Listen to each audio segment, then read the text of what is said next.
வட மாநிலங்களை கம்பேர் பண்ணுறப்ப தமிழ்நாட்டில் எல்லா சமூக மக்களும் இங்கே அமைதியாக ஒற்றுமையாக வாழ்ந்துட்டு இருக்காங்க. அவங்களுடைய வழிபாட்டு முறைகளை சரியாக வாழ்ந்துட்டு இருக்காங்க. அப்படிங்கும் போது இப்படி இந்துக்களுக்கு எதிரான கட்சி அப்படின்னு ஒரு சொல்லி இந்துக்களை ஒன்று திரவும். இப்போ நாங்கள் வந்து மத்தியில் ஆட்சியில் இருக்கிறோம், 15 வருஷம் ஆட்சியில் இருக்கிறோம், தமிழ்நாட்டுக்கு இந்த ஸ்கீம்லாம் கொண்டு வந்திருக்கிறோம், எங்களுக்கு மாநிலத்தில் ஆட்சி பொறுப்பை கொடுங்க, எங்கள் கூட்டணி கட்சிக்கு ஆட்சி பொறுப்பை கொடுங்க, நாங்கள் இதெல்லாம் செய்கிறோன்னு அவங்களால சொல்ல முடியுமா? ஒன்றும் சொல்ல முடியுமா? மக்கள் நல திட்டங்களே மக்களுக்கு செய்ததை சொல்லியோ ஓட்டு கேட்குற எந்த இதுவுமே அவங்கள்ட்ட கிடையாது. இப்போ திரும்ப திரும்ப அதை தான் சொல்கிறார். அதுதான் முதலமைச்சர் சொல்கிறார், அமித்ஷாவா அவதூறு கருத்துக்களை பரப்புறீங்க. தமிழ்நாடு வந்த உள்துறை அமைச்சர் அவதூறு மட்டும் பரப்பிட்டு போகல, ஒரு நல்ல காரியத்தையும் பண்ணிட்டு போயிருக்காரு. கேட்கறது என்ன சார் தப்பு? ஏன்னா கிறிஸ்டின் தேவாலயத்துக்குள்ள போக மாட்டீங்க, இஸ்லாமிய மசூதிக்குள்ள போக மாட்டீங்க, இந்துக்களோட கோயிலுக்குள்ள மட்டும் எதுக்கு அறநிலையத்துறைன்னு ஒன்று வருதுன்னு தானே அவங்க கேள்வி இருக்கு. இதுதான் வந்து கட்டமைக்கப்பட்ட போலியான ஒரு செய்தி. அவங்களுடைய நோக்கம் என்னன்னா எங்க கையில ஒப்படைங்கன்றாங்க. எங்க கையில அப்படின்னா யாருடைய கையில்? யார் உள்ள இருக்கிறாங்களோ அவங்கள்ட்ட ஒப்படைக்கிறாங்க. யார் உள்ள இருக்கிறாங்கன்னு எல்லாருக்கும் தெரியும். இப்போ அவங்க கையில பிரச்சனை என்ன நடக்கும்? எடப்பாடி பழனிசாமி அவர்கள் நோக்கமே இங்கே பாஜகவை அரியணையில் ஏற்றுவது அப்படின்னு சொல்றாரு. இல்லை, பாஜகவும் அதிமுகவும் ஒண்ணுங்க, அது அறியாத வாயில மண்ணுங்க. மோடியினுடைய ஆட்சி தமிழ்நாட்டில் வரும், என்டிஏ ஆட்சி தமிழ்நாட்டில் வரும். எடப்பாடி முதலமைச்சராக எங்க சொல்றாரா? அப்ப அதைத்தான் சொல்றாரு நம்ம முதலமைச்சர். ஐயா, உங்களை காமிச்சு ஓட்டை வாங்கி அவரை கொண்டு உட்கார வைக்க போறாங்க. மகாராஷ்டிரால என்ன நடந்துச்சு அதே மாதிரி தான் இங்க பண்ண போறாங்க. ஓப்பனாவே சொல்றாங்க, மோடியினுடைய ஆட்சி தமிழ்நாட்டில் வரப்போகுது, ஒத்துக்கிறீங்களா அப்படின்னு கேட்கிறாரு அவர். ஆமா அப்படின்னு 4 பேர் கத்துறாங்க. அப்ப நோக்கம் வந்து பாஜக தமிழ்நாட்டில் கால் பதிப்பதற்கு அதிமுக ஒரு பகடைக்காயாக, ஒரு ட்ரம்ப் கார்டாக பயன்படுத்தி உள்ள வருது. இப்போ போட்ட திட்டங்கள் பொங்கல் பரிசு 3000, பழைய ஓய்வு திட்டமாக இருக்கட்டும், லேப்டாப் வழங்குறதா, இதெல்லாம் தேர்தலுக்காக தானே பண்ணியிருக்காங்க. ஏன் இத்தனை தேர்தல் அறிக்கையில் கொடுக்கப்பட்ட திட்டம் அது வந்து எப்போ ஃபண்டு நமக்கு இப்போ மத்திய அரசு கொடுக்க வேண்டிய எத்தனையோ ஜிஎஸ்டி பணம் வரதில்லை, கல்விக்கான 4000 கோடி வரதில்லை, இப்போ எத்தனையோ ஃபண்டு வராமல் இருக்கு. கடன் வாங்கி என்ன பண்ணாங்க? கடன் வாங்கி திமுக செலவு வச்சுச்சா? வீட்டுக்கு எடுத்துட்டு போயிட்டாங்களா? கடன் வாங்கி எதில் இன்வெஸ்ட் பண்ணியிருக்காங்க? எல்லாமே பப்ளிக் டொமைனில் ஓப்பன் இருக்கு. உலகமே இன்னைக்கு கடனில் தான் ஓடிட்டு இருக்கு. கடன் ஆகி போச்சு, கஜானா காலி ஆகி போச்சு, ஒன்றுமே செய்யலை, மொழியை வச்சு அரசியல் பண்ணுறாங்க, மதத்தை வச்சு அரசியல் பண்ணுறாங்க, நாங்கள் தான் சிறுபான்மை பாதுகாப்பாக இருக்கோம்னா அதுவும் ஒரு முக்கியம்.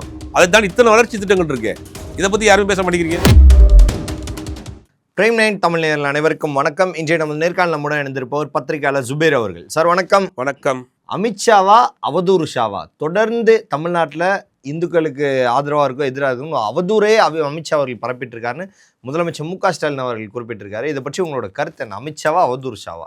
இல்லை, அமித்ஷா என்ன சொல்றாருன்னா, திமுக வந்து இந்துக்களுக்கு எதிரான கட்சிங்கிற கோஷத்தை ரொம்ப நாளாக சொல்லிட்டு இருக்காங்க. ரொம்ப வருஷமாக சொல்லிட்டு இருக்கிறாங்க. ஆனால் உண்மை சொல்லணும்னா அவர் என்ன சொல்றாரு, கிட்டத்தட்ட 1000க்கும் மேற்பட்ட கோயில்களுக்கு திமுக ஆட்சி காலத்தில் குடமுழுக்கு பண்ணியிருக்கோம். ஒரு சிம்பிள் லாஜிக் என்னன்னா, வட மாநிலங்களை கம்பேர் பண்ணுறப்ப தமிழ்நாட்டில் எல்லா சமூக மக்களும் இங்கே அமைதியாக ஒற்றுமையாக வாழ்ந்துட்டு இருக்காங்க. அவங்களுடைய வழிபாட்டு முறைகளை சரியாக வாழ்ந்துட்டு இருக்காங்க. அப்படிங்கும் போது இப்படி இந்துக்களுக்கு எதிரான கட்சி அப்படின்னு ஒரு சொல்லி இந்துக்களை ஒன்று திரவும், திமுக வந்து அப்படியே சாமி சிலைக்கு எதிரான கட்சி, சாமிகளுக்கு எதிரான கட்சிங்கிற மாதிரியான ஒரு தோற்றத்தை உருவாக்குற வேலையை தொடர்ந்து செய்கிறாங்க. அது ஃபெயிலியர் ஆகிட்டே இருக்கு. 2019 அந்த கோஷத்தை வச்சாங்க. ஊழல் கட்சி, அப்புறம் வந்து வாரிசு கட்சி, இந்துக்களுக்கு எதிரான கட்சி, இந்த 3 டெம்ப்ளேட்டை தான் அவங்க தொடர்ந்து பயன்படுத்துகிறாங்க. அந்த 3 டெம்ப்ளேட்டையும் தூக்கி போட்டுட்டு இருக்காங்க மக்கள். அப்போ இப்போ இந்த முறையும் வந்தப்போ அதே பல்லையை தான் பாடுறாரு. மீண்டும் வந்து பார்த்தீங்கன்னா உதயநிதியை வந்து முதலமைச்சராக்க போகிறாங்க, ஆக்கிட்டு போகிறாங்க. மக்கள் முடிவு பண்ணோம், இல்லாட்டி வந்து கட்சி நிர்வாகி முடிவு பண்ணோம். அப்படின்னா வந்து இந்துக்களுக்கு எதிரான கட்சிங்கிறாங்க. இப்போ நாங்கள் வந்து மத்தியில் ஆட்சியில் இருக்கிறோம், 15 வருஷம் ஆட்சியில் இருக்கிறோம், தமிழ்நாட்டுக்கு இந்த ஸ்கீம்லாம் கொண்டு வந்திருக்கிறோம், எங்களுக்கு மாநிலத்தில் ஆட்சி பொறுப்பை கொடுங்க, எங்கள் கூட்டணி கட்சிக்கு ஆட்சி பொறுப்பை கொடுங்க, நாங்கள் இதெல்லாம் செய்கிறோன்னு அவங்களால சொல்ல முடியுமா? ஒன்றும் சொல்ல முடியுமா? அவர்கள் எப்பயுமே ஒரு மாநிலத்துக்குள்ளே கால் வைக்கிறப்ப அந்த மாநிலத்துக்கு ஒரு பிரச்சனையை கிளப்பி, ஒரு பிரச்சனையை உருவாக்கி, ஒரு கலவரத்தை உருவாக்கி, அதில் ஒரு அரசியல் செஞ்சு அப்படி தான் உள்ளே போவாங்க. நேர்மையாக மக்கள் நல திட்டங்களே மக்களுக்கு செய்ததை சொல்லியோ ஓட்டு கேட்குற எந்த இதுவுமே அவங்கள்ட்ட கிடையாது. இப்போ திரும்ப திரும்ப அதை தான் சொல்கிறார். அதுதான் முதலமைச்சர் சொல்கிறார், அமித்ஷாவா அவதூறு கருத்துக்களை பரப்புறீங்க, வன்மத்தை பரப்புறீங்க, பொய்யான தகவலை பரப்புறீங்க. நீங்கள் ஏன் மக்கள் மத்தியில் வந்து நாங்கள் இதெல்லாம் செஞ்சுருக்கோம் நீங்கள் ஏன் கேட்க மாட்டேங்கிறீங்க? ஏன்னா அவர் சொன்ன திமுகவால் அதிகம் பயன்பெற்றதே இந்துக்கள் தான். இந்துன்னு பேசினா திமுக 1000 கோடி ரூபாயுடைய சொத்துக்கள் மீட்கப்பட்டிருக்கு. அறநிலையத்துறைக்கு சொந்தமான கையப்படுத்தி வச்சிருக்கக்கூடிய சொத்துக்கள் மீட்கப்பட்டிருக்கு. இன்னைக்கு வந்து அறநிலையத்துறையினுடைய வருமானம் கூடியிருக்கு. இது தமிழ்நாட்டில் பார்த்தீங்கன்னா மிகப்பெரிய திருவிழாக்கள் நடந்துகிட்டு இருக்கு, எல்லாத்தையுமே மிக சிறப்பாக பண்ணிக்கிட்டு இருக்கிறாங்க. இப்போ இந்த இந்துக்களுக்கு எதிரான கட்சிங்கிற ஒரு தோற்றத்தை வந்து தொடர்ந்து பண்ணிகிட்டே இருக்காங்க. அவங்க கேட்குறது என்ன சார் தப்பு? ஏன்னா கிறிஸ்டின் தேவாலயத்துக்குள்ளே போக மாட்டீங்க, இஸ்லாமிய மசூதிக்குள்ளே போக மாட்டீங்க, இந்துக்களோட கோயிலுக்குள்ளே மட்டும் எதுக்கு அறநிலையத்துறைன்னு ஒன்று வருதுன்னு தானே அவங்க கேள்வி இருக்கு. இதுதான் வந்து கட்டமைக்கப்பட்ட போலியான ஒரு செய்தி. அவங்க தான் கேட்குறாங்க. தொடர்ந்து ஹெச்ராஜால வந்து எல்லாருமே அதை கேட்குறாங்க. இப்போ இஸ்லாமியர்களுடைய பள்ளிவாசல் நிர்வகிக்கிறதுக்கு வக்ஃப் போர்டுன்னு ஒன்று இருக்குது. வக்ஃப் போர்டு அப்படிங்கிறது வந்து அரசாங்கத்தால் ஒரு ஐஏஎஸ் அதிகாரி நிர்வகிக்கிறது. ஒட்டுமொத்த தமிழ்நாட்டில் இருக்கக்கூடிய அத்தனை மசூதிகளையும் அவங்க தான் நிர்வகிப்பாங்க, வரவு செலவு கணக்கு பண்ணுவாங்க. அது அரசாங்கத்தினுடைய போர்டு, அது தனியார் கிடையாது. எப்படி அறநிலையத்துறை மாதிரி இருக்கோ அது மாதிரி வக்ஃப் போர்டு ஒன்று தனியார் இருக்கும், ஒன்று இருக்குது. அறநிலையத்துறை மாதிரி வக்ஃப் போர்டு ஏதோ அரசாங்கத்தினுடைய ஒரு அமைப்பு. அதுக்கு ஒரு ஐஏஎஸ் ஆஃபீஸர் இருப்பார், அதுக்கு சட்டத்திட்டங்கள் இருக்குது, அதுக்கு ஆடிட்டர் இருப்பார், வரவு செலவு கணக்கு ஆடிட்டிங் பார்ப்பாங்க. அரசாங்கத்தினுடைய கண்ட்ரோலில் தான் இருக்குது. இவங்க திரும்ப திரும்ப என்ன சொல்கிறாங்கன்னா, கோயில்களை வந்து அங்கே நிர்வாகம் பண்ணக்கூடியவங்களே ஒப்படைக்கின்றாங்க. இப்போ என்ன நடக்குது கோயிலுக்குள்ளே? அப்படி நடந்தால் என்ன நடக்கும்? யாரை உள்ள விடணும், யாரை விட வேணாம்னு யார் முடிவு பண்ணுவா? அப்புறம் என்ன நடக்கும் அங்கே? இதுதான் பெரியார் அன்னைக்கு போராடிட்டு இருக்கிறாரு. அப்போ இவங்க சொல்கிற தகவலே தப்பு. கோயிலில் வந்து எப்படி நீங்கள் கோயிலை மட்டும் அறநிலையத்துறை நிர்வகிக்குது, மசூதிகள் தனியார் தான் நிர்வகிக்கிறாங்கன்னு ஒரு பொய்யை சொல்லுவாங்க. மசூதிகளையும் அரசாங்கம் தான் நிர்வகிக்குது. தேவாலயங்கள் அரசாங்கத்துடைய கண்ட்ரோலில் தான் இருக்குது, அதுக்கு தனி போர்டு இருக்குது. இவங்க சொல்கிறது எல்லாமே தவறான தகவல் சொல்லிட்டு இருக்காங்க. ஏன்னா ஒரு எல்லை மீறி ஒரு தனி மனிதன் கையில் ஆட்சி அதிகாரம் போகிறப்ப பணம் போகிறப்ப அங்கே வேறு மாதிரியான முறைகேடுகள் நடக்கிறதுக்கான வாய்ப்பு இருக்குது. எல்லாத்தையும் நடக்கும், மசூதியில் நடக்கும், கோயிலையும் நடக்கும், சர்ச்சிலையும் நடக்கும். யாரையும் உதவிகள் கிடையாது. மனுஷன் தானே அவன், எல்லா மனுஷனும் ஒரே மனுஷன் தான். அப்போ அவன்கிட்ட அதிகப்படியான பணமும் அதிகப்படியான பக்தியும் அதிகப்படியான தொண்டர்களும் அங்கே போய் நிற்கிறப்போ தவறான வழிக்கு போவான். அதை கண்காணிக்கிறதுக்கு தான் அரசாங்கம் வந்து இந்தியா முழுவதும் வக்ஃப் போர்டுங்கிறது இந்தியா முழுவதும் இருக்குது. மத்திய அரசு கண்ட்ரோலில் தான் இருக்குது, ஒவ்வொரு மாநிலத்துக்கும் மாநில கண்ட்ரோலில் இருக்குது. இது தெரியாமல் திரும்ப வக்ஃப் போர்டுடைய சொத்துக்கள்லாம் இப்போ ஏன் நீங்கள் பட்டியல் போடணும், என் வெப்சைட்டில் போடணும்னு யார் சொல்கிறா? அரசாங்கம் தான் சொல்லுது. அப்போ யார் போய் அதை வந்து கணக்கு வர செலவு பார்க்குறா? யார் வந்து அதை கண்காணிக்கிறா? யார் அந்த அதிகாரிகள் இருக்கிறாங்க? அறநிலையத்துறைக்கு அதிகாரிகள் இருக்கிற மாதிரி வக்ஃப் போர்டுக்கு அதிகாரிகள் இருக்கிறாங்க, அரசாங்க அதிகாரிகள் இருக்கிறாங்க. அந்த அரசாங்கத்தினுடைய கீழே தான் எல்லாமே வருது. வக்ஃப் போர்டும் அரசாங்கத்தினுடைய கீழே தான் வருது, அறநிலையத்துறையும் வக்ஃப் போர்டு கீழே, இது அரசாங்கத்தினுடைய கீழே தான் வருது. அப்போ இதை வந்து மீண்டும் மீண்டும் அவங்களுடைய நோக்கம் என்னென்னா, எங்கள் கையில் ஒப்படைங்கன்றாங்க. எங்கள் கையில் அப்படின்னா யாருடைய கையில்? யார் உள்ளே இருக்கிறாங்களோ அவங்கள்ட்ட ஒப்படைக்கிறாங்க. யார் உள்ளே இருக்கிறாங்கன்னு எல்லாருக்கும் தெரியும். அப்போ அவங்க கையில் பிரச்சனை என்ன நடக்கும்? இப்போ அதைத்தான் வந்து அவங்க கோவமே அதான். எங்கள் கையில் கொடுத்துட்டீங்கன்னா நாங்கள் மட்டும் தான் உள்ளே போவோம். மேல்பாதியில் இப்போ என்ன நடக்குது? இதெல்லாம் பெரிய நம்ம அதை பற்றி தொட்டு பேசினா உள்ளே போகும். அப்போ அங்கே ஒரு அடக்குமுறை வந்துடும். ஒரு தனிப்பட்ட கையில் போயிடுச்சுன்னா அடக்குமுறை வந்துடும். இப்போ அரசாங்கத்தினுடைய கையில் இருக்கிறதுனால தான் இன்றைக்கி வந்து அனைத்து சாதியரும் அச்சராகலாங்கிற ஒரு திட்டத்தை கொண்டு வந்திருக்காங்க. இந்த திட்டம் வந்து பெரியாரினுடைய கனவு திட்டம். இன்றைக்கி சாமானிய பிற்படுத்தப்பட்ட வகுப்பை சேர்ந்தவர் கூட இன்றைக்கி அர்ச்சகராக இருக்கார். அதுதான் அவங்களுக்கு கோவம். இப்போ அவங்க வந்ததுன்னா எங்களை உள்ளே விட மாட்டாங்க, நாங்கள் மட்டும் தான் இருப்போம். இப்போ வெளியில் நிற்க வச்சா உள்ளே வந்து கோயில் பக்கத்தில் வந்து அவன் பூஜை பண்ணுறானே, இந்த புரட்சியை யார் செஞ்சா? அவனு இந்து தானே, ஏன் அவனுக்கு பேச மாட்டேங்கிற? சரி, 41 பேர் இறந்து போனாங்கல்ல, அப்போ இறந்து போனவங்களாம் இந்து தானே, ஏன் அந்த பக்கம் போய் நிற்கல? இதே இது ஒருத்தன் வந்து சாதி ரீதியாக மத ரீதியாக முதல்ல போய் சண்டை போட்டோம், அங்கே போய் நிற்கிறீங்களா கூட்டம் கூட்டமாக? அப்போ அரசியலுக்காக இப்போ பெரும்பான்மை இந்தியாவில் வந்து பெரும்பான்மை இந்துக்கள் வாழக்கூடிய நாடு. அப்போ அதை வந்து சொன்னால் இவங்க வடநாடு மாதிரி சொன்னோம்னா டெம்ப்ட் ஆயிடுவாங்க, தம் பக்கம் திரும்பிடுவாங்கன்னு பார்க்குறாங்க. அது தமிழ்நாட்டில் எடுபடாது. நீங்கள் எதுக்காக பேசுகிறீங்க, நீங்கள் யார், எப்படி வருவீங்க, எந்தெந்த ரூபத்தில் வருவீங்க, என்ன பண்ணுவீங்கன்னு தமிழ்நாடு மக்களுக்கு ரொம்ப தெளிவாக இருக்கும். ஆனாலும் அந்த வேலையை தொடர்ந்து செஞ்சுக்கிட்டே இருக்காங்க. இப்போ இந்த தேர்தலுக்கு திருப்பரங்குன்றத்தை கையில் எடுத்துருக்காங்க. கடவுளும் பாகிஸ்தானும் இல்லைன்னா அவங்களால அரசியலே பண்ண முடியாது. அதை வச்சு தான் அரசியல் பண்ணுறாங்க. மற்ற கட்சியெல்லாம் திட்டங்களை சொல்லி அரசியல் பண்ணுவாங்க, எதிர்கட்சியில் குற்றம் சொல்லி அரசியல் பண்ணுவாங்க. கடவுளை வைத்து அரசியல் பண்ணக்கூடியவர்கள் தான். அதனால இந்த அவதூறுகளை தொடர்ந்து பேசிக்கிட்டு இருக்கீங்க. திமுக வந்து இந்துக்களுக்கு எதிரான கட்சி, கடவுளுக்கு எதிரான கட்சி, எல்லாரையும் முன்படுத்துகிறாங்கன்னு தொடர்ந்து இந்த வேலையை பண்ணிகிட்டு இருப்பீங்க. அதான் முதலமைச்சர் கேட்குறாரு. அதை வந்து மக்கள் தொடர்ந்து புறக்கணிச்சிக்கிட்டே இருக்கிறாங்க, தூக்கி போட்டுட்டே இருக்காங்க. நீங்கள் வந்து தைரியமாக சொல்லுங்கள், நாங்கள் வந்து இந்த 11 வருஷத்தில் எய்ம்ஸ் கொண்டு வந்திருக்கிறோம், இத்தனை இவ்வளோ லட்சம் கோடி ரூபா ஃபண்டு கொடுத்துருக்குறோம், இத்தனை ஸ்கீம் கொண்டு வந்திருக்கிறோம். சமீபத்தில் நடந்த கோயம்புத்தூர் மெட்ரோ ரயில்வே ப்ராஜெக்ட் நிப்பாட்டி வச்சுருக்கீங்க. இப்போ உங்களோட நோக்கம் என்ன? மதுரைக்கு வந்து இந்தியாவில் பெரிய ராமேஸ்வரத்தை கனெக்ட் பண்ணக்கூடிய இடம், ரெண்டாவது ஒரு பெரிய ஆன்மீக நகரமாக இருக்கக்கூடிய மதுரை. கோயம்புத்தூர் வந்து இந்தியாவோட மான்செஸ்டர்னு சொல்கிறோம், ஒரு பெரிய தொழில் நகரம். 2 நகரத்தை இணைக்கிறதுக்கு ஒரு மெட்ரோ ப்ராஜெக்ட் கொண்டு வரோம். அதுக்கு பல்வேறு காரணங்களை சொல்லி நிராகரிக்கிறீங்க.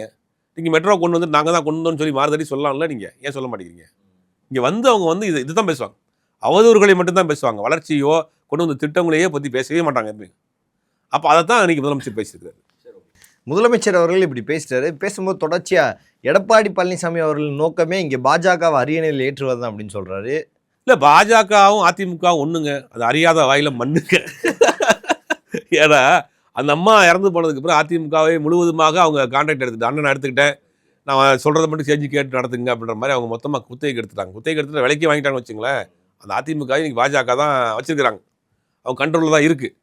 அப்படிங்கும்போது அதிமுக இப்போ என்ன சொல்கிறாரு எடப்பாடி, அமித்ஷா வந்து என்ன சொல்கிறாரு, மோடியினுடைய ஆட்சி தமிழ்நாட்டில் வரும், என்டிஏ ஆட்சி தமிழ்நாட்டில் வரும். எடப்பாடியை முதலமைச்சராக எங்கே சொல்கிறாரா? அப்போ அதைத்தான் சொல்கிறாரு நம்ம முதலமைச்சர். ஐயா, உங்களை காமிச்சு ஓட்டை வாங்கி அவரை கொண்டு வந்து உட்கார வைக்க போகிறாங்க. மகாராஷ்டிராவில் என்ன நடந்துச்சு அதே மாதிரி தான் இங்கே பண்ண போகிறாங்க. பீகாரில் என்ன நடந்துச்சு, பீகார்லையாவது அவர்கிட்ட பொறுப்பை கொடுத்துட்டு எல்லா பதவியும் பிடிக்கிட்டாங்க. நிதிஷ்குமாரை கூட்டணியில் இருக்க வச்சு அவர் முதலமைச்சர் ஆக்கிட்டு வெறும் முதலமைச்சராக இருக்கார். இப்போ அவர் இருந்த முக்கியமான போர்ட்போலியோ பிறகு வேறு பாஜக நிர்வாகி வச்சுருக்காங்க. சபாநாயகர் பாஜகக்காரரு, உள்துறை அமைச்சர் பாஜக. ஒரு நாட்டின் மாநிலத்தினுடைய முக்கிய பங்கு வந்து உள்துறை தான். அதனால் உள்துறையை வந்து யாரும் கொடுக்க மாட்டாங்க, முதலமைச்சர் கண்ட்ரோலே வச்சுருப்பாங்க. போலீஸும் சட்டம் ஒழுங்கும் அவங்க கண்ட்ரோலில் இருக்கும். இப்போ பீகாரில் என்ன இருக்குன்னா, உள்துறையை வந்து பாஜக நிர்வாகத்தில் இருக்குது, சபாநாயகர் பாஜக நிர்வாகத்தில் இருக்குது. வெறும் முதலமைச்சராக மட்டும் இருக்கார், பொம்மையாக இருக்கார் நிதிஷ்குமார். மகாராஷ்டிராவில் என்ன நடந்துச்சு, அந்த கட்சியை ரெண்டாக உடைச்சு உள்ளே வந்து ஒருத்தரை கொண்டு வந்து அவரை காமிச்சு ஓட்டு வாங்கிட்டு இன்றைக்கி யார் முதலமைச்சராக இருக்கா? பாஜக முதலமைச்சராக இருக்குது. தமிழ்நாட்டு எடப்பாடியை வந்து எடப்பாடியை காமிச்சு ஓட்டு கேட்கலாம். அவங்க இரட்டை இலையை காமிச்சு, அதிமுகவை சொல்லி, எம்ஜிஆரை காமிச்சு, ஜெயலலிதா காமிச்சு ஓட்டை வாங்கிட்டு பாஜகவை மேலே உட்கார வைக்கிறது தான் அவருடைய திட்டம். ஓப்பனாகவே சொல்கிறாங்க, மோடியினுடைய ஆட்சி தமிழ்நாட்டில் வரப்போகுது, ஒத்துக்கிறீங்களா அப்படின்னு கேட்குறாரு அவர். ஆமாம் அப்படின்னு 4 பேர் கத்துறாங்க. அப்போ நோக்கம் வந்து பாஜக தமிழ்நாட்டில் கால் பதிப்பதற்கு அதிமுக ஒரு பகடைக்காயாக, ஒரு ட்ரம்ப் கார்டாக பயன்படுத்தி உள்ளே வருது. அந்த வேலையே, அதுக்கு வழிவிடக்கூடிய வேலையே, வழி பாதையை போட்டு கொடுக்க வேலையே வந்து எடப்பாடி பழனிசாமி செய்கிறார் அப்படிங்கிறத நீங்கள் முதலமைச்சர் பேசியிருக்காரு. திமுக எத்தனை நாள் சார் இந்த மொழி, இந்த உரிமை, மக்களை காக்கிறோம், சிறுபான்மையை நாங்கள் தான் காக்கிறோம், இதை வச்சே நாடகம் ஆடிடலாமா அப்படின்ற ஒரு எண்ணம் இருக்குது. எத்தனை நாள் தான் மொழி மொழி மொழி மொழி அதை மட்டும் தான் திமுக பேசுதா? அது மட்டும்தான் பேசுன்றது தான் அவங்களோட கருத்து. அவங்க சொல்கிறாங்க எத்தனை திட்டங்கள் கொண்டு வந்திருக்காங்க, திட்டங்கள் ஸ்கீம்ஸ் பற்றி பேசிட்டு, ஸ்கீம்ஸ் வந்து போய் சேர்ந்துக்கிட்டு இருக்கேன். இப்போ ட்ராப் அவுட் சிஸ்டத்தை பொறுத்த வரைக்கும் தமிழ்நாட்டில், இந்தியாவிலே ட்ராப் அவுட் வந்து இந்த 1000 ரூபா ஸ்கீமுக்கு பிறகு தான், அரசு பள்ளி மாணவர்களுக்கு பிறகு தான், இந்த 1000 ரூபா போய் சேர்ந்ததுக்கு பிறகு தான் கிட்டத்தட்ட 62% ட்ராப் அவுட் குறைஞ்சிருக்கு. 62% படிப்பை பாதியில் கைவிடப்படுறவர்களுடைய 62% குறைஞ்சிருக்கு இந்த 4 வருஷத்தில். அதை அவங்க பேசுகிறாங்க இல்லையா? அதை இதில் நீங்கள் எடுத்துக்க மாட்டிங்களா? மகளிருக்கான 1000 ரூபாங்கிற ஸ்கீம்ங்கிறது வந்து ஒரு கடைநிலை ஊழியராக இருக்கக்கூடிய, வீட்டு வேலை செய்யக்கூடியவர்கள், பூ விற்கிறவங்க, அவங்களுக்கு ஒரு 1000 ரூபாங்கிறது வருஷத்துக்கு 12,000 ரூபா அவங்களுடைய அக்கௌண்ட்டில் போய் விடுது. விடியல் பயணம், பஸ் பயணம் கொடுக்குறாங்க. அந்த பஸ் பயணத்தை பயன்படுத்துகிறவங்களுக்கு தான் அதனுடைய இது தெரியும். இப்படி எத்தனையோ நம்ம தாய்மானவன் ஒரு திட்டம் கொண்டு வந்திருக்காங்க. தாய்மானவன் திட்டம் அப்படின்னா 60 வயசுக்கு மேலே உள்ளவங்களுக்கு ரேஷன் கடை வீட்டுக்கு போகுது. இப்படி எத்தனையோ திட்டங்களை பட்டியல் போட்டு போகலாம். இப்போ போட்ட திட்டங்கள் பொங்கல் பரிசு 3000, பழைய ஓய்வு திட்டமாக இருக்கட்டும், லேப்டாப் வழங்கலாம், இதெல்லாம் தேர்தலுக்காக தானே பண்ணியிருக்காங்க. ஏன் இத்தனை தேர்தல் அறிக்கையில் கொடுக்கப்பட்ட திட்டம் அது வந்து எப்போ ஃபண்டு நமக்கு இப்போ மத்திய அரசு கொடுக்க வேண்டிய எத்தனையோ ஜிஎஸ்டி பணம் வரதில்லை, கல்விக்கான 4000 கோடி வரதில்லை, இப்படி எத்தனையோ ஃபண்டு வராமல் இருக்குது. அப்போ மாநில அரசினுடைய வருவாயை மட்டும் வச்சுக்கிட்டு தான் இன்றைக்கி இத்தனையும் ரன் பண்ணி கொண்டு போகணும். அப்போ மாநில அரசின் வருவாயை பெருக்கிறதுக்கு உண்டான வேலையை தானே செய்வாங்க. எவ்வளோ இன்வெஸ்ட்மெண்ட் இருக்குது? 5 லட்சம் கோடி ரூபாய் வெளிநாட்டு இன்வெஸ்ட்மெண்ட் வந்திருக்கு தமிழ்நாட்டில். மத்திய அரசு கொடுக்கக்கூடிய புள்ளி விவரத்திலே தமிழ்நாடு இன்றைக்கி எல்லா வகையிலும் முன்னேறிய மாநிலமாக இருக்குது. இதுக்கு மேலே என்ன இருக்குது உங்களுக்கு? கல்வியில், பொருளாதாரத்தில், வேலைவாய்ப்பில், வெளிநாட்டு முதலீட்டில், சட்டம் ஒழுங்கில், எல்லாத்துலேயும் இன்றைக்கி தமிழ்நாடு டாப்பில் இருக்குது. நம்ம சொல்லலை, பாஜக சொல்லக்கூடிய புள்ளி விவரத்திலே இருக்குது. இது நீங்கள் வெறும் மொழி அரசியல் பண்ணுறாங்க, மத அரசியல் பண்ணுறாங்க, சிறுபான்மை அரசியல் பண்ணுறாங்கன்ற ஒரு பொய்யான போலி பிம்பத்தை கட்டமைச்சிட்டு மீதியை பூரா மறைச்சிடறாங்க. கஜானா காலின்ற ஒன்றே சொல்கிறாங்க தொடர்ந்து. கஜானா காலின்னா காலங்காலமாக கஜானா காலியாக தான் இருக்குது. கடன் வாங்கிக்கிறோம், கடன் எதுக்கு வாங்கியிருக்காங்கன்னு வித்தியாசம் இருக்குல்ல. அரசாங்கம் கடன் வாங்கிக்கிறோம், அது எந்த விஷயத்துக்கு இன்வெஸ்ட் பண்ணியிருக்காங்க, அதில் எப்போ இருந்து நமக்கு பலன் வரும்? வீடு லோன் வாங்குறோம், சிம்பிள் நம்மளுடைய மொழியிலே சொல்கிறதா, ஒரு வீடு வாங்குறோம், லோன் வாங்குகிறோம், ஒரு இடம் வாங்குகிறோம். இப்போ நான் வந்து என்னோடய சக்திக்கு மீறி நான் 2 கோடி ரூபா கடன் வாங்கி ஒரு இடத்த வாங்கி போட்டிருக்கேன். அந்த இடத்த நான் கட்டி முடிச்சு வாடகைக்கு விட்டால் எனக்கு மாதம் 1 லட்ச ரூபா வாடகை வரும். 1 லட்ச ரூபா இஎம்ஐ கட்டுவேன். அப்போ எனக்கு என்னுடைய தலையில் எவ்வளோ கடன்? 2 கோடி ரூபா வெளியிருந்து பார்க்குறப்ப கடனாக இருக்கும். 10 வருஷம் அந்த இடத்தோட விலை எவ்வளவு? 4 கோடி போகும். 10 வருஷம் கழிச்சு நான் கடன் அடைப்பேன், இல்லாட்டி அந்த விலை கூடிக்கிட்டே போகும். அது மாதிரி கடனை வாங்கி என்ன பண்ணியிருக்காங்க அப்படின்னா, நிறைய இன்வெஸ்ட் பண்ணியிருக்காங்க. நிறைய ஃபேக்ட்ரிஸை கொண்டு வந்திருக்காங்க, வெளிநாட்டு முதலீடு கொண்டு வந்திருக்காங்க, இன்ஃப்ராஸ்ட்ரக்சர் டெவலப் பண்ணியிருக்காங்க. இன்றைக்கி வெளிநாட்டு முதலீடு இங்கே வரணும்னா இன்ஃப்ராஸ்ட்ரக்சர் வேணும், கட்டமைப்பு, உள்கட்டமைப்பு வேணும். பாலங்கள் போடணும், ரோடுகள் போடணும், சாலை வசதியில் போடணும், சட்டம் ஒழுங்கு பிரச்சனை சரியாக இருக்கணும். ஒரு நாட்டிலேருந்து ஒரு நாட்டுக்கு முதலீடு உள்ளே வருதுன்னா இதெல்லாம் பார்ப்பாங்க. இன்றைக்கி இந்தியாவில் 2 மாநிலத்துக்கு தான் போகுது. வெளிநாட்டிலேருந்து வரக்கூடிய முதலீடுகள் 2 மாநிலங்கள் மட்டும் தான் அதிகமாக போகுது. ஒன்று தமிழ்நாடு, ஒன்று ஆந்திரா. யூபிக்கு போகிறத அவங்க தள்ளி விட்றாங்கன்னு வச்சுங்க, அது வேறு விஷயம். ஆர்கானிக்காக வர்றது 2 மாநிலத்துக்கு தான் வருது. பட் அவங்க இந்தியாவில் இன்வெஸ்ட் பண்ணணும், ஒரு கம்பெனி இருக்குது, ஒரு ஜப்பான் கம்பெனி இருக்குது, இந்தியாவில் ஒரு ஃபேக்ட்ரி ஆரம்பிக்கணும் முடிவு பண்ணான்னா அவன் செலக்ட் பண்ணுற ஸ்டேட் வந்து 2 ஸ்டேட் தான். இவ்வளோ விஷயம் இருக்குது. நீங்கள் வந்து எப்போ திமுக வந்து அதை பற்றி அரசியல் பண்ணுது, அதை பற்றி அரசியல் பண்ணுன்னா இவ்வளோ பண்ணிகிட்டு இருக்கு. எனக்கு தெரிஞ்சு திமுக இதெல்லாம் கொண்டு போய் சேர்க்கலன்னு நினைக்கிறேன். நாங்கள் இவ்வளோ தான் பண்ணியிருக்கோம் அப்படின்னு. ஆனால் மேலோட்டமாக வந்து மொழி அரசியல் வச்சு பண்ணுறாங்க. இல்ல வாரம் ஒரு மேடை போட்டு இதை பண்றோம் அப்படின்னு சேர்த்து ஆமாம், அதுக்கு நெருக்கடியாக இருக்குல்ல. இப்போ அது இல்லாமல் இருக்கா? அது இல்லாமல் இருக்கா? அது பேசாமல் இருக்கலாம் சொல்லுங்கள். ஒன்றிய அரசு வந்து இன்றைக்கி மொழியை வந்து சிதைக்கக்கூடிய வேலை செய்யாமல் இருக்கிறாங்க, வரலாற்றை மாற்றக்கூடிய வேலை செய்யாமல் இருக்கிறாங்க. மூணு மொழி கொள்கை ஏற்றுக்கலாமா? அப்போ பேச மாட்டாங்க. இன்றைக்கும் இந்த நெருக்கடி 1964 இன்றைக்கி வரைக்கும் இந்த நெருக்கடி இருக்கே. அப்போ அந்த நெருக்கடி இருக்கிறப்ப பேசித்தானே ஆகணும். அதை மட்டுமே பேசுகிறாங்கன்னு நீங்கள் சொல்லலாம். அவங்க சொல்ற என்னன்னா, நீங்க உங்க பிள்ளைங்க படிக்குதே, அப்புறம் ஏன் மற்ற பிள்ளைங்க இப்படி தடுக்கிறீங்கன்னு தான் கேட்குறாங்க. யாரு தடுத்தா? யார் தடுத்தா? இந்த மினிஸ்டர் வீட்லேயே மூணு படிக்கவே இல்லையா அந்த பிள்ளையெல்லாம்? அரசு பள்ளியிலே இருக்கேங்க. அரசு பள்ளியில் நீங்கள் தேவைப்பட்டால் இப்போ இந்தி பிரச்சார சபை இருக்குது. ஹிந்தி கற்றுக்கிறன்னு உங்களுக்கு ஆசை இருந்தால் இந்தி பிரச்சார சபை கற்றுக்கலாமே. திணிக்கிறாங்கன்னு சொல்றீங்க. திணிக்கிறாங்கன்னா 3 மொழி கொள்கை கட்டாயமாக்குறது தான் திணிக்கிறது. இப்போ ஒரு தேசிய கல்விக் கொள்கையில் என்ன பண்ணுறாங்கன்னா 3 மொழி கட்டாயம் கற்றுக்கணும். ஏதாவது ஒரு மொழி அடிஷனல் லாங்குவேஜ்ன்றாங்க. ஏதாவது ஒரு மொழின்னா என்ன ஆகும்? தெரிஞ்ச மொழி தமிழ்னு எல்லாரும். மூணாவதாக சொல்கிறேன். மூணாவதாக ஏதாவது ஒரு மொழின்னா என்ன பண்ணுவாங்கன்னா, நீங்கள் ஃப்ரெஞ்சு கற்றுக்கணும்னு ஆசைப்பட்டீங்கன்னா ஃப்ரெஞ்சு டீச்சர் கிடையாது. ஆட்டோமேட்டிக்காக அவைலபிள் இல்லைன்னா ஹிந்தி கற்றுக்கம்பாங்க. இதுதான் சிக்கலுக்கு. இப்போ கேவி இருக்கிற இந்த கேந்திர வித்யாலயா பள்ளிக்கூடங்கள் மத்திய அரசினுடைய நேரடி கட்டுப்பாடு நடக்கக்கூடிய பள்ளிக்கூடம். அங்கே 3 மொழி கொள்கை தான்.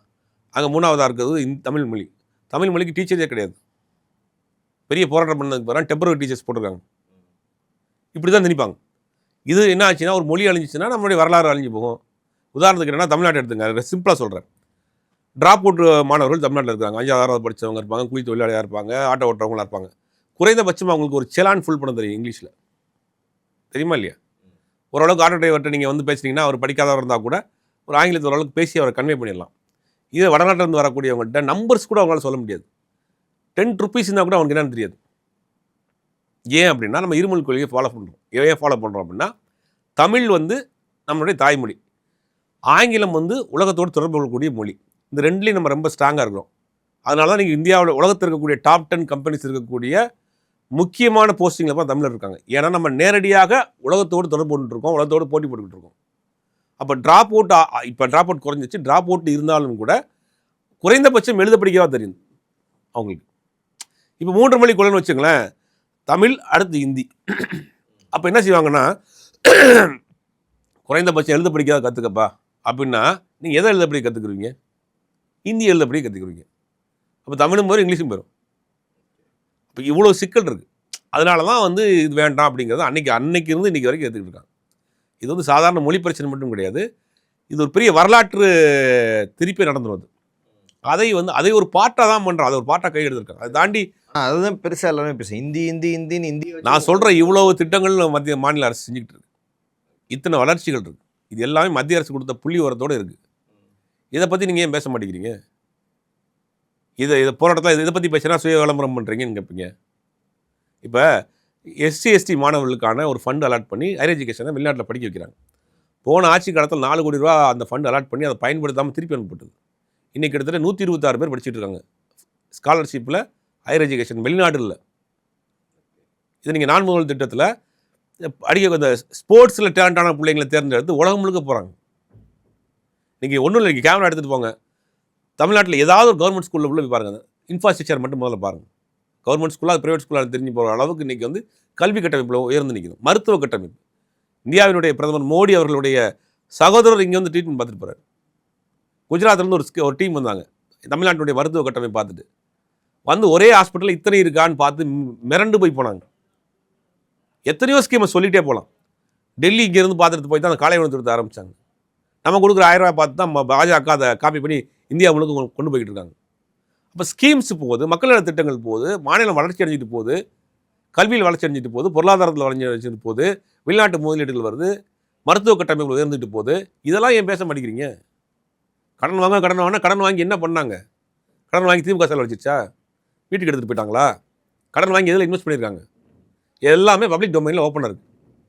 கடன் கொடுக்குறவங்க 1000 கண்டிஷன், ஒரு தனி மனிதன் கடன் கொடுக்குறவங்க 1000 ரூபாய் யோசிக்கிறாங்க. நாடு ஒரு பேங்க் வந்து ஒரு அரசாங்கத்துக்கு கடன் கொடுக்குறாங்கன்னா எவ்வளோ பார்ப்பாங்க? வீக்காக இருந்துச்சுன்னா எப்படி கடன் கொடுப்பான்? உலக வங்கியில் நான் கடன் வாங்குறேன், 1000 கோடி கடன் வாங்குறேன், எப்படி எனக்கு கொடுப்பான் ஒரு மாநிலம்? இது 5000 கோடி கடனை நீங்கள் வந்து பீகார்லையோ மத்திய பிரதேசத்துக்கு கேட்டால் கொடுப்பானா? அப்போ இங்கே கொடுத்தா வரும்னு தெரியும்ல, வாங்கி இன்வெஸ்ட் பண்ணான்னு தெரியும்ல. அப்போ கொடுக்குற ப்ரொப்போசலும் சரியாக இருக்குன்னு தெரியுதுல்ல அவனுக்கு. அதை நம்பிக்கையில் தான் கொடுக்குறான். இப்போ உங்களுக்கு ஒரு ப்ரைவேட் பேங்கே உங்களுக்கு கடன் கொடுக்குறான்னா அந்த கடனை இங்கே திருப்பி செலுத்தக்கூடிய தகுதி இருந்தால் தான் கொடுப்பான். அப்போ தமிழ்நாடு அரசாங்கம் கடன் வாங்கியிருக்கோம், வங்கியில் கடன் வாங்கியிருக்கு அப்படின்னு சொன்னால் எதுக்கோ அவங்க கொடுத்த ப்ரொப்போசல் கரெக்டாக இருக்குது, திருப்பி கட்டிடுவாங்க, இதுலேருந்து வருமானம் வரும் நம்பிக்கை தான் கொடுத்துருக்குறேன். கடன் ஆகி போச்சு கடன் வாங்கி தான் பண்ண முடியும். என்ன செய்ய முடியும்? உலகமே இன்றைக்கி கடனில் தான் ஓடிட்டுருக்கு. கடன் ஆகி போச்சு, கஜானா காலி ஆகி போச்சு, ஒன்றுமே செய்யலை, மொழியை வச்சு அரசியல் பண்ணுறாங்க, மதத்தை வச்சு அரசியல் பண்ணுறாங்க, நாங்கள் தான் சிறுபான்மை பாதுகாப்பாக இருக்கோன்னா அதுவும் ஒரு முக்கியம். அதை தான் இத்தனை வளர்ச்சி திட்டங்கள் இருக்கே, இதை பற்றி யாரும் பேச மாட்டேங்கிறீங்க. ஆனால் இது வந்து பாஜக செய்யக்கூடிய போலியான விஷயம். விஜய் இதை பற்றி பேச சொல்லுங்க பார்ப்போம். விஜய் போன அதிமுக ஆட்சியில் நடந்த 4.5 வருஷத்துக்கு இந்த ஆட்சியில் நடந்த 4.5 வருஷத்தையும் கம்பேர் பண்ணி ஒரு பெரிய ஸ்பீச் கொடுக்க சொல்லுங்க. விஜய் தான் ஒரே வார்த்தையில் திமுகனா ஊழல்லாம் திமுகன்னு சொல்லி முடிச்சு. எதுன்னு சொல்லுங்கப்பா, ஊழல் எதில் பண்ணிருக்குன்னு சொல்லு, லிஸ்ட்டை கொடு. அது தெரியல, ரொம்ப கஷ்டம்.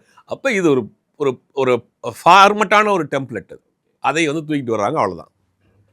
தொடர்ந்து இந்த மாதிரி இது பண்ணுறது எலெக்ஷனில் திமுக பாதிக்குமா சார்? ஏன்னா இந்த சைடு விஜய், இந்த சைடு எடப்பாடி, இந்த சைடு பாஜக எல்லாரும் சேர்ந்து ஒரே குற்றச்சாட்டை மக்கள் மத்தியில் வைக்கும்போது மக்கள் அதை ஏற்றுக்க தானே செய்வாங்க. இல்லை, வாக்குகள் எப்படி பிரியும்? ஒன்றா சேர்ந்தால் நீங்கள் சொல்கிற மாதிரி ஏதாவது எஃபெக்ட் ஏற்படும். எதிர்ப்பு வாக்குகளே விஜய் ஒரு பக்கம் பிரிச்சுட்டு போவார், பாஜக அதிமுக கூட்டணி ஒரு பக்கம் பிரிச்சுட்டு போகும். அப்போ இவர்கள் காலங்காலமாக அந்த ஸ்கீம்ஸில் பயனடைந்தவர்கள், மக்கள் நலத்திட்டத்தில் பயனடைந்தவர்கள், கிட்டத்தட்ட 3 வருஷமாக 1000 ரூபா மாதம் 12,000 வாங்கிட்டு இருக்கக்கூடியவர்கள், இலவசமாக பேருந்தில் பயணம் பண்ணக்கூடியவர்கள், மாதம் 1000 ரூபா இங்கே வாங்கக்கூடிய கல்லூரியில் படிக்கக்கூடிய மாணவர்கள், வீட்டுக்கே இப்போ ரேஷன் பொருள் போகுது, வீடு தேடி மருத்துவம் போகுது, தொழில் பண்ணக்கூடியவர்கள் ஃப்ரீயாக தொழில் பண்ணுறாங்க, எந்த அச்சுறுத்தலும் கிடையாது, வெளிநாட்டு முதலில் வருது, பிஸ்னஸ் பண்ண அவங்க பார்க்குறாங்க, கல்விக்கான லோன் கிடைக்குது, எத்தனை விஷயம் இருக்குது. இவங்களை ஏதாவது ஒரு ஸ்கீம்லேயே பயன்பட்டுருப்பாங்கல்ல, அதான் நேரடியாக அவங்களுக்கு போயிருக்கும்ல. இதெல்லாம் ஒரு பக்கம் இருக்குது. போதைன்னு ஒரு பக்கம் இருக்குல்ல சார், போதை கஞ்சா ஊழல், இது ஊழல் விட்டுருங்க, போதை கஞ்சா அது இன்டர்நேஷனல் லெவலில் இன்றைக்கி ஒரு பெரிய ஒரு. ஆனால் தமிழ்நாட்டில் திமுக ஆட்சிக்கு அப்புறம் தான் அதிகமாக இருக்குன்ற ஒரு குற்றச்சாட்டு எழுது. அது நரேஷன் சொல்கிறீங்களா? இல்லை, உலகம் முழுவதுமே இன்றைக்கி அது ஒரு பெரிய விஷயம் போயிட்டுருக்கு. கலாச்சாரம் வந்து ஒட்டுமொத்தம் மாறிடுச்சு. இப்போ சர்வசாதாரணமாக நீங்கள் ரோட்டில் போயிட்டு இருக்கீங்களா, ஒரு ஆணும் இன்னும் தம்மடிக்கிற காட்சி நீங்கள் பார்க்கலாம், இங்கெல்லாம் பார்க்க முடியாது. அது நார்மல் ஆயிடுச்சு, இப்போ நார்மலைஸ் பண்ணிட்டாங்க. ஒரு சின்ன பர்த்டே ஃபங்க்ஷன் ஆல்கஹாலாக பார்ட்டி நடக்குதா, இதுக்கு அரசாங்கம் என்ன பண்ணும்? சரி, அது கஞ்சா அதிகப்படியாக போகும் சொல்கிறேன், அதுக்கு அடுத்த வருஷம்னு சொல்கிறேன். இப்போ நீங்கள் ஒரு சோஷியல் மீடியான்ற ஒன்றில் வந்து சரியாக பாதுகாக்கலையோ அப்படின்ற ஒன்று. சோஷியல் மீடியா விட்டுருங்க, கலாச்சாரம் மாறி போச்சு. இன்றைக்கி வந்து ஒரு பீர் அடிக்கிறது, ஒரு வீட்டில் ஒரு ஃபங்க்ஷன் நடந்துச்சுன்னா ஆல்கஹால் பார்ட்டிங்கிறது ஒரு நார்மலான ஒரு நடுத்தர குடும்பத்தில் ஒரு நார்மலைஸ் ஆயிடுச்சு. அதுக்கு அடுத்த வருஷம் அவன் என்ன பண்ணுறான், இதை விட உயர்ந்த போதை தேவைப்படுது. அப்போ அங்கங்கே வழிக்கு போகிறான். அப்போ ஒட்டுமொத்தமாக கலாச்சாரமே வந்து ஒரு மாறிக்கிட்டே வருது. அந்த மாறிக்கிட்டே வருது ஆபத்தும் கூட. ஆனால் அதை கண்ட்ரோல் பண்ண வேண்டியது அரசாங்கத்தினுடைய கடமை. அதை கண்ட்ரோல் பண்ணணுங்கிறதெல்லாம் மாற்றுக்கிறது கிடையாது. ஆனால் அதுக்கு எல்லாரும் ஒத்துழைப்பு கொடுக்கணும். அரசாங்கத்தை தாண்டி தனி மனித ஒழுக்கம், கலாச்சார பாதுகாப்பு, இதெல்லாம் இருக்குது. இப்போ நீங்கள் என்ன தான் போதையை வச்சுருந்தாலும் வேணான்னு நினைக்கிறவங்க குடிக்காமல் இருக்கான்ல, மாலை பரப்பு 40 நாள் குடிக்காமல் இருக்கான்ல, அப்போ அதுக்கு என்ன செய்ய முடியும்? அப்போ அது எல்லா காலகட்டத்திலும் இருந்துக்கிட்டு தான் இருக்குது. அது நம்மளும் ஓரளவுக்கு கட்டுக்கோப்பாக இருக்கணும், பாதுகாப்பாக இருக்கணும், தனி மனித ஒழுக்கத்தோடு இருக்கணும். இன்றைக்கி வந்து அதை வந்து மாறி போய்கிட்டு இருக்குது, வேற ஒரு கல்ச்சர் நோக்கி போய்கிட்டு இருக்கிறோம். உள்ளக்குள்ளே போய் பார்க்குறப்ப அவ்வளவு அவசரமான கல்ச்சராக போய்கிட்டு இருக்கு. குடும்பத்தோடு உட்காந்து குடிக்கிற காட்சிகள்லாம் இன்றைக்கி சர்வசாதாரணமாகி போச்சு. இப்போ இதெல்லாம் வந்து யார் சொல்லி, அரசாங்கத்தினுடைய பொறுப்பா? இதெல்லாம் தனி மனித ஒழுக்கம், கலாச்சாரமும் வந்து தனிப்பட்ட விஷயம் அது. ஆனால் அது வெளியில் வர்றப்போ தான் பிரச்சனையாது. அரசாங்கமும் இதில் கொஞ்சம் கவனம் எடுக்கணும். அதில் பல்வேறு அரசியல் கேள்விகளுக்கு பதில் தமைக்காக மிக்க நன்றி சார். நன்றி.